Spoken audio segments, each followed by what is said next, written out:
దేశంలో corona virus మళ్లీ పంజా విసురుతోంది. రోజుకో కొత్త కేసులు నమోదవుతున్నాయి.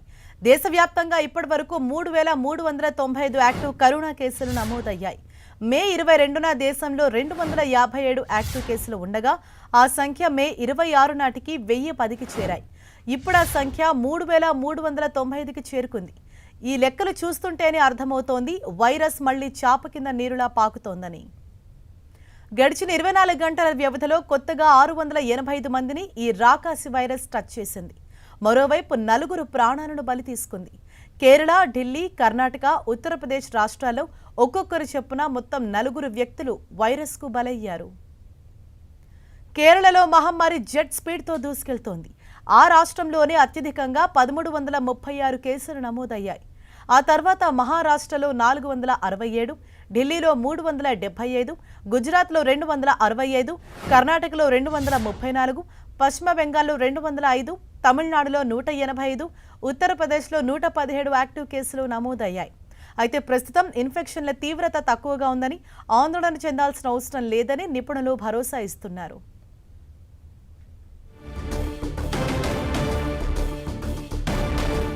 ఇదే విషయంపై మరింత సమాచారాన్ని మా ప్రతినిధి గోపి అందిస్తారు. గోపి, ఇప్పటి వరకు దేశవ్యాప్తంగా ఎన్ని కరోనా యాక్టివ్ కేసులు నమోదయ్యాయి? అలాగే ప్రజలకు ఎటువంటి సలహాలు సూచనలు చేస్తున్నారు? రైట్ హరీష, దేశంలో కరోనా కేసులు వేగంగా పెరుగుతూ ఉన్నాయి. రోజు రోజుకి కూడా కేసుల సంఖ్య, యాక్టివ్ కేసుల సంఖ్య పెరుగుతూ ఉండడంతో కొంత కలవరపడాల్సిన పరిస్థితి ఏర్పడిందని చెప్పొచ్చు. దాదాపు అన్ని రాష్ట్రాల్లో కూడా కేసులు నమోదవుతున్నాయి. అత్యధికంగా కేరళలో 1336 యాక్టివ్ కేసులు ఉన్నాయి. అయితే నిన్న ఒక్కరోజే 4 మరణించినట్టుగా కూడా కేంద్ర ఆరోగ్య శాఖ వెల్లడించడం జరిగింది. అయితే వివిధ కారణాలు, వాళ్ళకు గతంలో ఉన్న నిమోనియా లాంటి వ్యాధులతోటి బాధపడుతున్న వారే మరణించినట్టుగా కూడా చెప్తూ ఉన్నారు. అయితే వైరస్ కి సంబంధించి కొంత ఆందోళన చెందాల్సిన అవసరం లేదంటూనే స్వీయ నియంత్రణ పాటించడము, తరచుగా చేతులు కడుక్కోవడము, ఇటువంటి గతంలో కోవిడ్ ఏదైతే నిబంధనలు ఉన్నాయో వాటన్నిటిని కూడా ఫాలో కావాలంటూ కూడా చెప్తున్న పరిస్థితి అయితే ఉంది. అయితే ఖచ్చితంగా వీటన్నిటిని కూడా ఫాలో కావాలి అని చెప్పకుండా ఎవరికి వారు స్వీయ నియంత్రణ అయితే పాటించాల్సిందిగా చెప్తున్నారు.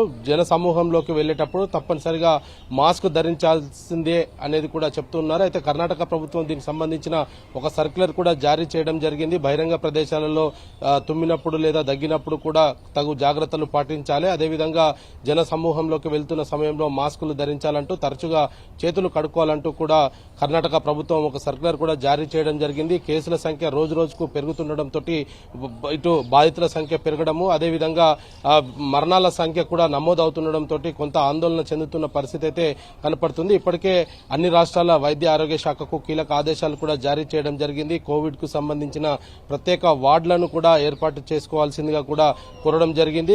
వార్డులను ఏర్పాటు చేయడము, ఆక్సిజన్ సిలిండర్ ను, అదేవిధంగా మెడికల్ కి సంబంధించిన అన్ని రకాల వైద్య సదుపాయాలను కూడా అందుబాటులో ఉంచుకోవాలనేది కూడా చెప్తూ ఉన్నారు. అయితే తెలంగాణలో కూడా 3 కేసులు నమోదవడం జరిగింది. ఇప్పటికే గాంధీ ఆసుపత్రిలో ప్రత్యేక వార్డును కూడా ఏర్పాటు చేశారు. ప్రజలకు ఎటువంటి అసౌకర్యం కలగకుండా కోవిడ్ తోటి నిర్ధారణ అయిన తర్వాత వాళ్ళను క్వారంటైన్ చేయడం కానీ ఇతర అంశాలపైన కూడా ఇప్పటికే రాష్ట్ర ప్రభుత్వం అన్ని రకాల చర్యలు తీసుకుంటున్న పరిస్థితి అయితే కనపడుతుంది. అన్ని రాష్ట్రాల్లో కూడా ఇదే సిచ్యువేషన్ అయితే ప్రస్తుతం కొనసాగుతుంది. కేసుల సంఖ్య ప్రతి రాష్ట్రంలో కూడా నమోదవుతున్న నేపథ్యంలో కొంత ఆందోళన